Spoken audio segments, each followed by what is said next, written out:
retrouve dans un décor qui n'est pas du tout mon appartement. Pour la première vidéo sur la maison Hermès, on s'était bien fait couper l'herbe sous le pied parce qu'on n'avait pas le droit de filmer dans les locaux.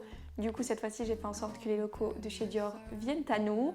Vous l'aurez compris, on va donc aujourd'hui parler de l'histoire d'une des plus grandes maisons de haute couture française, la maison Christian Dior. On va bien sûr s'attarder sur l'histoire de ce grand monsieur, mais aussi sur l'histoire de sa marque, de ses tissus et de toute l'identité Dior. Alors, Christian Dior est né le 21 janvier 1905 à Granville, dans la Manche. Il est issu d'une famille de parents riches qui sont spécialisés dans la javel, les engrais, etc. C'est le fils de Maurice et Madeleine Dior. Maurice Dior est donc un des plus riches industriels de l'époque.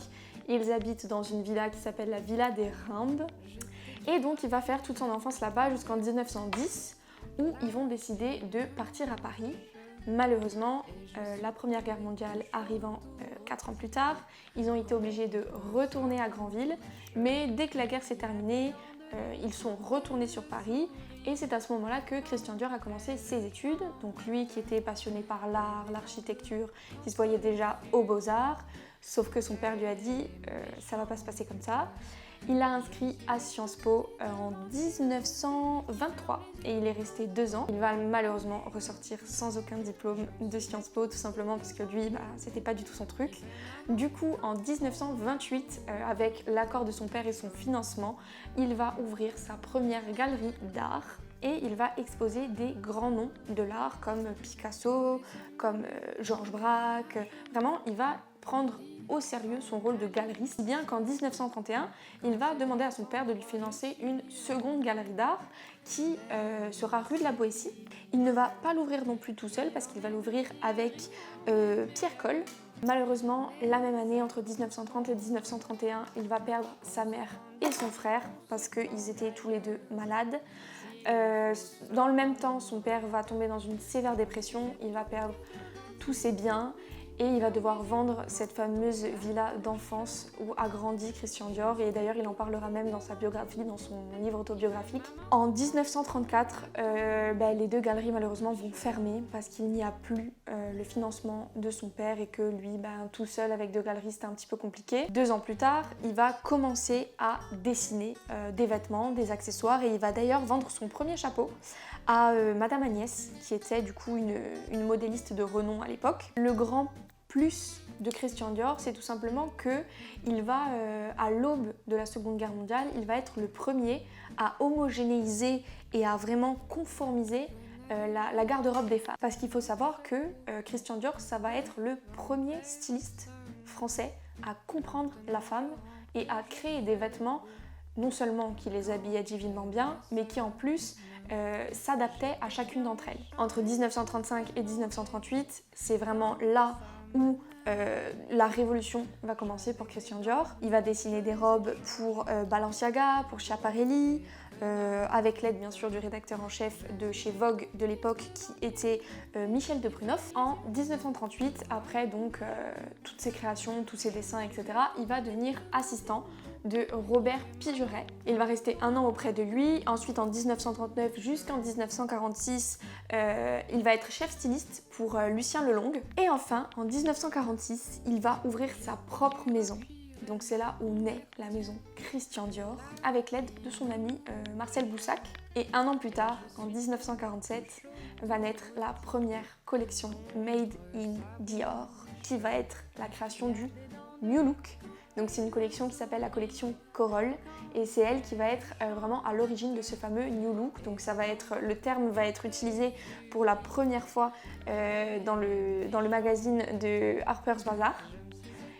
Et c'est un terme qui va rester, parce que c'est vrai que le New Look, c'est quoi? C'est le fameux tailleur bar, qui est un tailleur qui va vraiment révolutionner la garde-robe de la femme, tout simplement parce que c'était un tailleur qui dessinait la femme, dans le sens où il avait ses grandes épaulettes avec la taille cintrée et la jupe qui s'évase au niveau du commencement des hanches. En même temps, en 1947, il va y avoir aussi un des plus grands produits Dior, la fragrance Miss Dior, qui est encore à l'heure actuelle le parfum le plus vendu de la maison. En 1955, une autre collection qui va beaucoup révolutionner la garde-robe de la femme, ça va être la collection ligne A.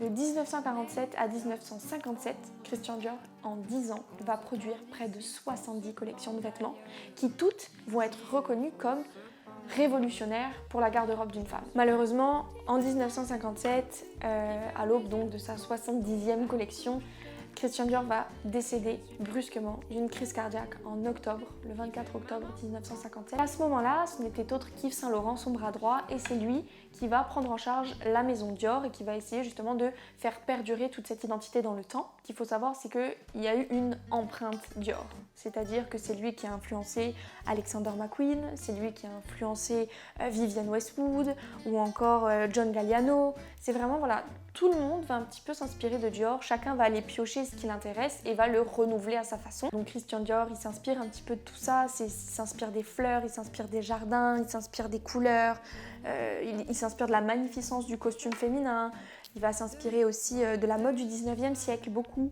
C'est vraiment un architecte du bon goût. C'est un constructeur de la mode, c'est vraiment un décorateur de la silhouette de la femme. Aujourd'hui, la directrice artistique, depuis 2016 d'ailleurs, de la maison Dior pour la collection Femmes, c'est Maria Grazia Chiuri. Et pour les hommes, il me semble que depuis 2018, si je dis pas de bêtises, il s'agit de Kim Jones.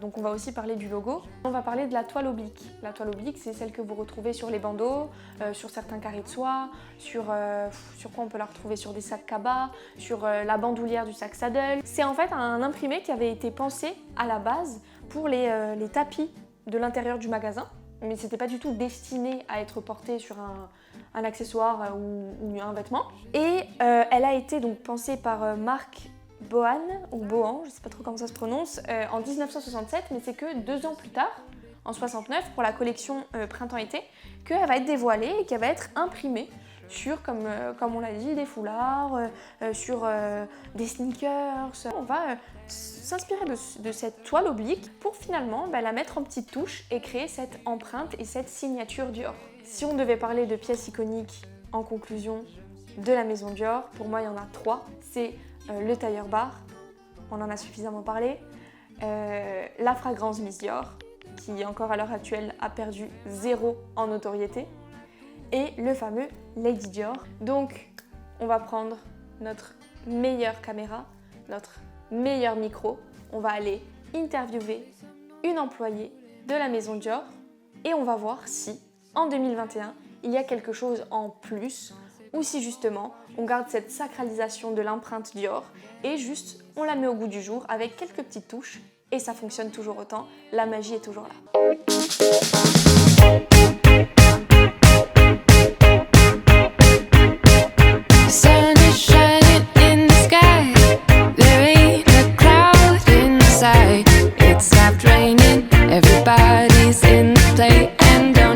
J'aimerais savoir, selon vous, c'est quoi la pièce Dior genre la plus iconique? Enfin, il y a iconique, il y a la veste bar, ça c'est sûr, c'est la veste iconique.